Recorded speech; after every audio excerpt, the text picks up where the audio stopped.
All right. So without the theme music, we get to just roll right into this. Hi, everyone. Welcome to another edition of our LinkedIn Live series here at Lookout called Talk Data to Me. Today, we're going to dive into a topic that everybody I think knows is important, but might have a hard time getting started on, or maybe even finding the right time for, which is consolidation of the IT security stack as a way to minimize security complexity. My name is Hank Schless. I'm a director of global security campaigns here at Lookout. And joining me today, pleasure as always, to offer his own expertise and guidance on this challenge is Madhu Dodda, who is our field CTO of the Americas at Lookout. And Madhu, thank you as always for joining us. Pleasure to be with you today, Hank. All right, so let's dive right into things here. What do you say? So I think that with topics like this, it's always good to give a little historical context when we're talking about something like consolidation, since that usually happens for a reason, right? So let's look back a little bit. Let's take kind of a quick look back at how both the technology itself and the security landscape have evolved in such a way that really requires consolidation. So I think everyone can agree that the days of everything, whether it's users, devices, applications, data, kind of residing within the controlled perimeter behind us, and even then, lots of teams have really tried to make do with the more traditional tools that they have in place. So, Madhu, based on your experience, why do you think this imbalance between legacy tools and the more modern problems is really an issue for organizations? Yeah, it is true. A lot of things have changed over the last few years. And I mean, traditionally, all the applications and the users were all within the corporate network. If you look at a few years ago, users used to go to office and all the applications were hosted within the data centers or within the network that is owned by the enterprise. Mm-hmm. And if you look at it, the security stack was actually put on the perimeter around the network so that it closely inspects what's going out and what's coming in, right? That's how the traditional security stack was designed for, think of it as a moat and a castle approach where there are all these assets inside and there's a perimeter and you have the security stack around it. And if you really zoom into that security stack, there are broadly two types of traffic that's going in and out of the organization. One is an outbound traffic, another is an inbound traffic. Typically, users were accessing internet and websites that were outside the corporate network. So that's typically the outbound traffic. So enterprises put some security tools in place, so things like intrusion prevention systems, intrusion detection systems, web filtering systems, malware detection systems as the data is coming from the internet. And people also had some data security systems like DLP and data protection engines. So they were all put in the outbound channel, and these typically were stacked up one on the other as appliances to inspect the data that's going out of the organization. Likewise, as the users were trying to access corporate resources that's within the perimeter, there were a bunch of security tools that were put in place, like the firewall, the VPN, allowing users, whoever were remotely accessing outside the network, to access those resources within the network. So broadly, you were talking about two directions, outbound and inbound, and there were security tools in place to secure the traffic in both the directions. Right. But the key was these security tools were purchased by different vendors, and traditionally the form factor was in the form of appliances, right? Each vendor gave a bunch of boxes, and these boxes had to be placed in the line one after the other. And as the traffic traversed through these systems, there were a couple of challenges that came in. One was the latency. The traffic was hopping across multiple systems. And second, the administrators, because these were appliances and by different vendors, they had to log into each appliance separately to manage the configurations or policies or enforcements, causing kind of a fatigue in terms of multiple consoles to navigate through. And administrators and security teams were not getting a complete visibility on what's going on within the network and the applications. So that's how it was. And off late, there has been two significant initiatives within the organizations. One, thanks to digital transformation initiatives, a bunch of applications are now moved to cloud. Right, organizations have adopted SaaS applications to deliver business application services to their users. Think of these as Office 365 for email, or Salesforce for CRM, and ServiceNow for ITSM, and Workday for HR, and things like those. So many organizations have adopted cloud applications, which means essentially their business applications and the business critical data is now residing in the external repositories in the form of SaaS applications. And likewise, the organizations have adopted infrastructure as a services as well, like AWS, Azure, to put some of their internally built business private data and private applications too. So that was one shift.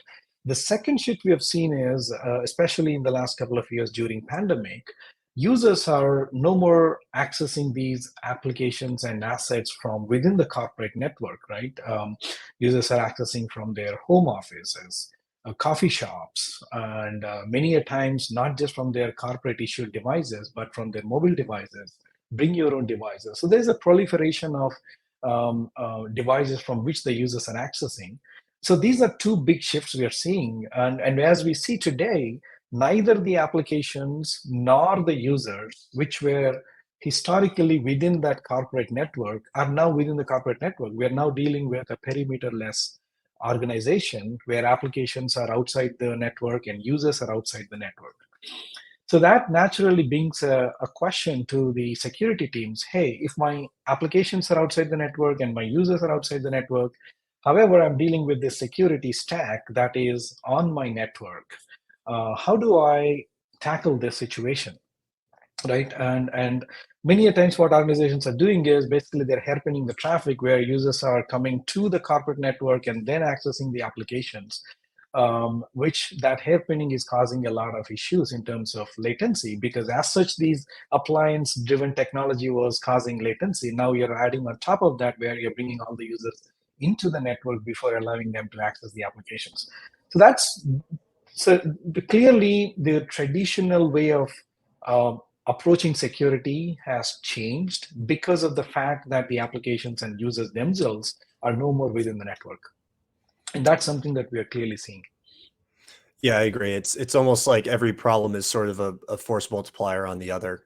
Your point about, appliances plus hairpinning, it's not a 1+1. It's, it's to a multiple, the number of issues that can cause.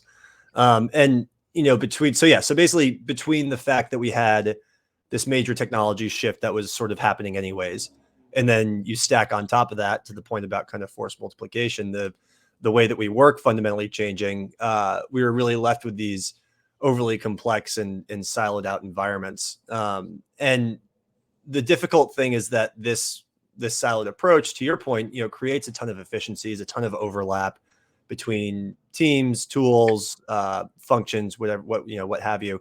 And so much of that, and actually, yeah, this is a good stat to show. So large enterprises have an average of 76 security products deployed, and that's a stat from Panacea.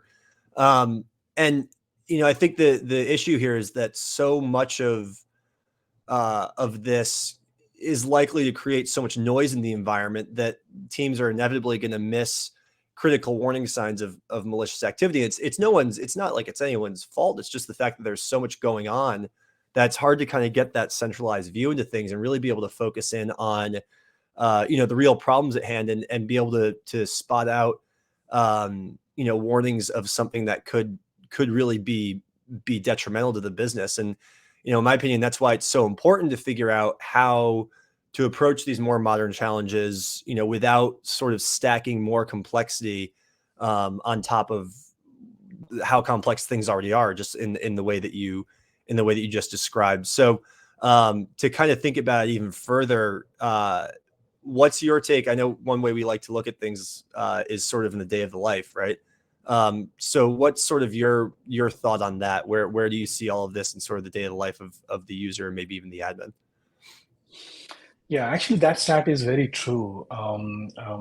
A lot of organizations have point products because traditionally organizations went to vendor A to purchase a DLP product, vendor B to purchase a web security product, vendor B to purchase a VPN, and that created a lot of point solutions and complexity, as you said. But if you really look at how users are accessing a day in the life of a user today, a user's open a web browser.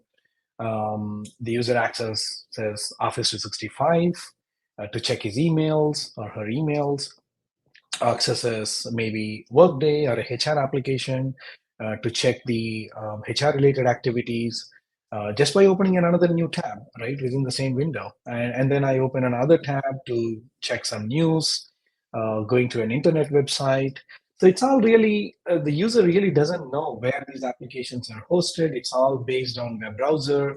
I just open a bunch of tabs, go to different places. As a user, I don't even know if it's an internet or a SaaS application or an application that's running behind my corporate data centers.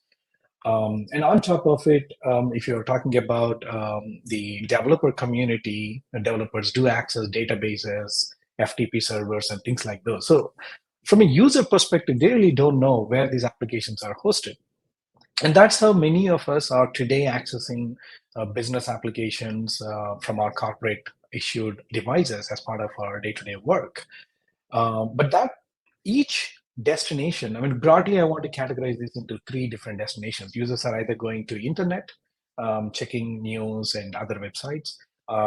Second is users are going to business applications, typically running in SaaS worlds like Office 365 and ServiceNow and things like those. Or users are going to some in-house built applications that are running in Amazon or in the private data centers. But if you really look at it, each of these three destinations pose different kinds of threat vectors. All right. Typically, when you're talking about internet, from a security team's perspective, security teams are concerned about users going to bad sites that might infiltrate malware onto the user's machines. Right. You're talking about ransomware attacks or malware detections and things like those. And when you're talking about these business applications, you're typically talking about data security, right? Because and organizations are putting business critical data in SaaS repositories, and as the users are using that data, organizations are worried about data security. And when we talk about the private networks, typically with VPNs, users were entering into the network and accessing pretty much every resource within the network.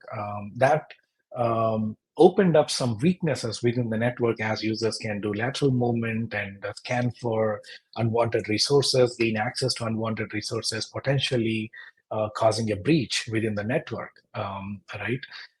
So those are the three different threat vectors and the scenarios that administrators are today dealing with.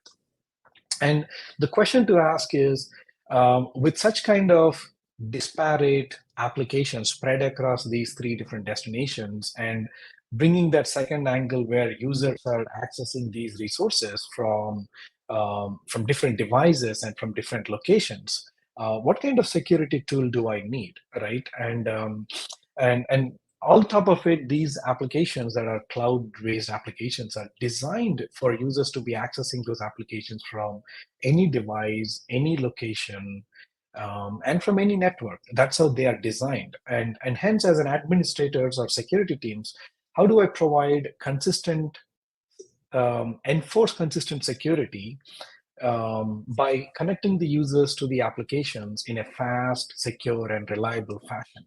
Right, that's the key.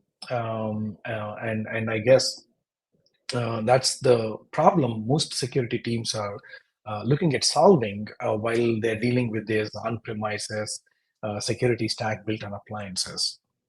And the only solution here is it's time for us to radically think about a new way of enforcing security. And because the applications are in the cloud and users are connecting from any network, cloud delivered security seems to be the right option. And my suggestion is for organizations to pick a platform that's delivered from the cloud, and all the security services are offered in a consolidated fashion where administrators can get a single pane of glass view of what the user is doing, where the user is going, what kind of data the user is accessing, and enforce security consistently. Yeah, and I think that this sort of brings us to the point, right, where I mentioned at the start, where I think that this sort of platform approach is something that everybody acknowledges or hopefully understands is something that they need to think about. But it's sort of tough to think about when's the right time to do that. From what I see and hear, it sounds like it's sort of one of those, we know we need to do it, but when is the right time? And in my opinion, it's one of those, well, there is never really the right time to do it, but you just got to kind of do it. And it's as is the case with sort of more difficult challenges to take on. So I think for that reason, people will often turn to they turn to sources like like Gartner or whoever it may be, to understand what some of the kind of the most critical things they should look for should be, and how they should sort of approach the project, right? Because you want to kind of break it down to sort of snackable bits. And Gartner they put out their critical capabilities report for SSE I think it was just a few weeks ago, right?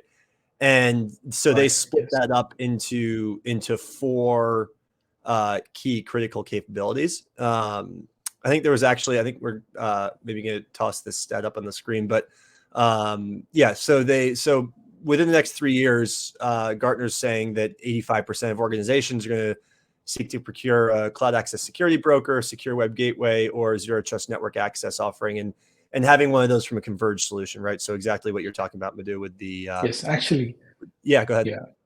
Hank, while you're showing this, Mm-hmm. I think it's good there are too many abbreviations there. Essentially, what this is about is CASB means, as we talked about those three destinations where users Mm-hmm. are going today, CASB helps in securing the SaaS applications, SWIG helps in securing the internet, and the ZTNA helps in securing the private apps. Right. Just to clarify on those acronyms. No, thank you for doing that. So it's easy for us to, we live in it every day, so it's easy for us to kind of glance over them. But I'm sure folks appreciate you adding that.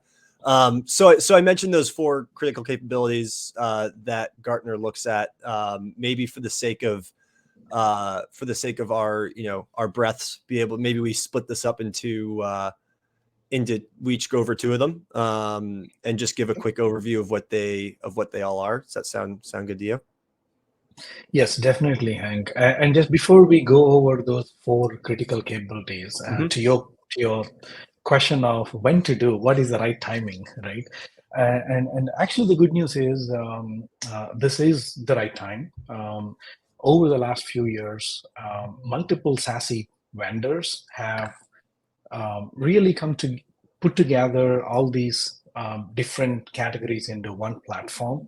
And that's a shift we are seeing. Now there are a lot of security vendors offering a consolidated platform approach. While some vendors are slightly ahead and some vendors are just in the building phase, but definitely customers are in a position where they can talk to vendors about this consolidated approach and a platform approach to build a consolidated security enforcement in the organization. That's a good point. Well said. So while we get started on the critical capabilities, and we'll just do a couple sentences on each, just to give people an idea of what Gartner looks at. So I'll kick it off here. The first two are secure web and cloud usage, and then detect and mitigate threats. So the first one there, secure web and cloud usage. What that really means is, the solution is able to help organizations not just kind of view cloud usage, but also track the compliance and security of broader web usage across all employees and devices. And the way that I usually think about this is whether you're able to basically make sure that your employees are aligning with acceptable use policies, especially when it comes to how they use apps and data, and how they sort of surf the internet, what they're doing within their browser. and ensuring that all of that aligns kind of with your internal acceptable use policies, but also with more external things like data privacy laws or compliance standards. And then the second thing is, detect and mitigate threats. I think that's pretty self-explanatory. But just to kind of clarify the way that Gartner defines it, since we are talking about it in the context of one of their reports, this is really looking at how the solution provides that additional layer of security, especially when it comes to defense against things like malware, phishing, account takeover. Really, when you think about these three sort of risk surfaces that you just talked about, Madhu, these are all, thinking about the attack types that can come from any of those directions and target any of those surfaces, and making sure that this kind of plays the importance of the platform approach, right? Is it's critical that there's equal capability across the whole platform for being able to do things like, like we said, detect and prevent malicious activity or even data exfiltration, enabling adaptive access that sort of takes into account the context of the user and device, and when they want to connect to certain apps and data. And so, yeah, I think that's the really kind of a critical piece, right? Making sure there's sort of almost parity across each of those three key vectors. So I'll hand it off to you for the last two here, Madhu. Yes. The third critical element in this consolidation is connecting and securing the remote workers. So if you look at it, there are two sides of this equation. One is, where are the users connecting from? And today, users are connecting from different locations, like the office, on home, and coffee shops, etc. And two, the users are connecting from different devices. Users are using laptops, using mobile devices, sometimes personal computers as well. So that's one part of the story. Where are the users connecting from? And second is, what applications the users are accessing. That's on the other side of the story. Here, like we talked about, they're going to internet, SaaS apps, and private apps. So how do we securely connect the users to the application is a very critical piece as organizations are dealing with these varieties of combinations, right? So that's what is a very third critical element in the SSE story, to securely connect the users to the applications, and make sure that you don't give excessive privileges. For example, in the VPN world, users used to get onto the network, and there was opportunities to laterally move within the network. So make sure that you don't give any excessive privileges. Make sure the user is connected to the application only for the time that the user needs access to, and also uses the data only in that specific context on when he or she needs to use it, right?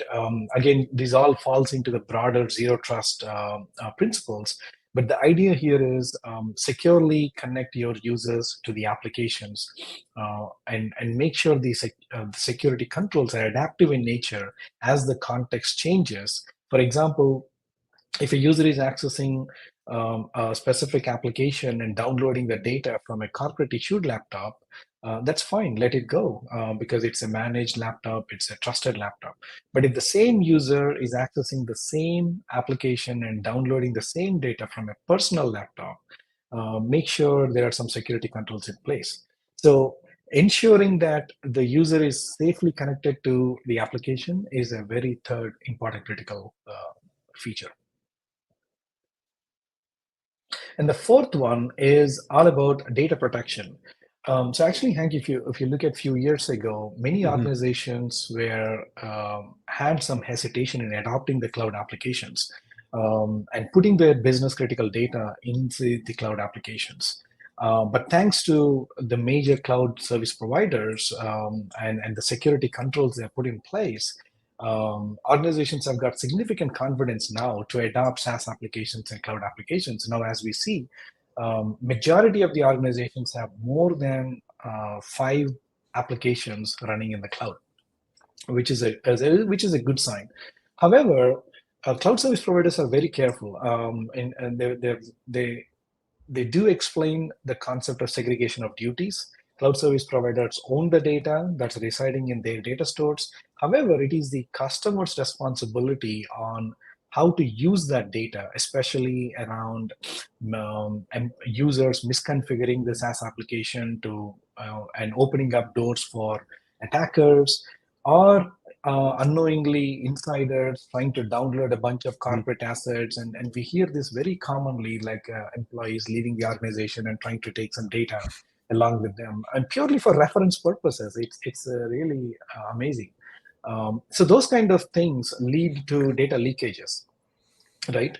It is definitely customers' responsibility to ensure that the data is safely used and securely used, both at rest and in motion, right? So putting enough data security controls that are adaptive in nature, understanding the user and the device and the context to make sure that the corporate data stays secure is a very, very important critical feature. I agree. It's important. It's so important to balance those things too, because you don't want to have too much of one or the other. Too much, you want people to be able to operate as they need to be able to get work done, be productive, all that. But you want to kind of do it within the bounds of what is your own internal, kind of security, whether it's a risk tolerance or whatever it may be. So we've just got a couple minutes left here, and I want to make sure that folks kind of walk away with some actionable items. So, we've been discussing all these challenges around consolidation, reducing IT complexity, and the solutions that can help folks kind of move in the right direction. That's all great. But my question to you, Madhu, is, what's the real benefit? Because I think it's important to, we all understand and we all get this. You can't just say, well, let's wave a magic wand of one silver bullet solution, everything, all our problems will go away. So, because that's not the case. But, what are, in your opinion, what are kind of some of those key benefits from both the business and technology perspective? So when some of the folks, watching here today go to their higher ups and, need to justify a decision or whatever it may be, they have some sort of, some tangible points to work with. Yeah, and certainly, as we discussed, organizations today are dealing with different users, devices, applications. So having a platform that can deliver multiple security services, and preferably running from the cloud, making sure that the users are connecting to the applications in the fast, reliable, and security fashion is definitely the need.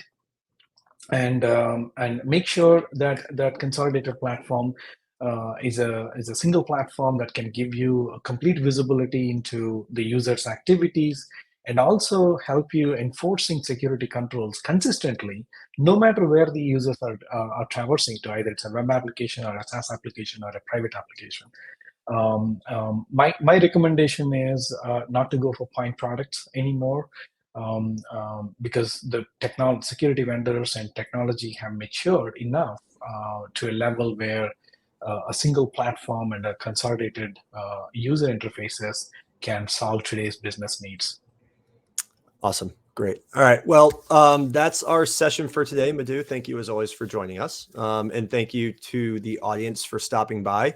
If you want to learn more, we did mention that critical capabilities report, I believe it is linked in this post. So check that out, give it a download, give it a read. And in the meantime, have a great rest of your day. Eventually have a great long weekend, and we will see you next time on Talk Data to Me. Thanks so much, everyone. Thank you, everyone.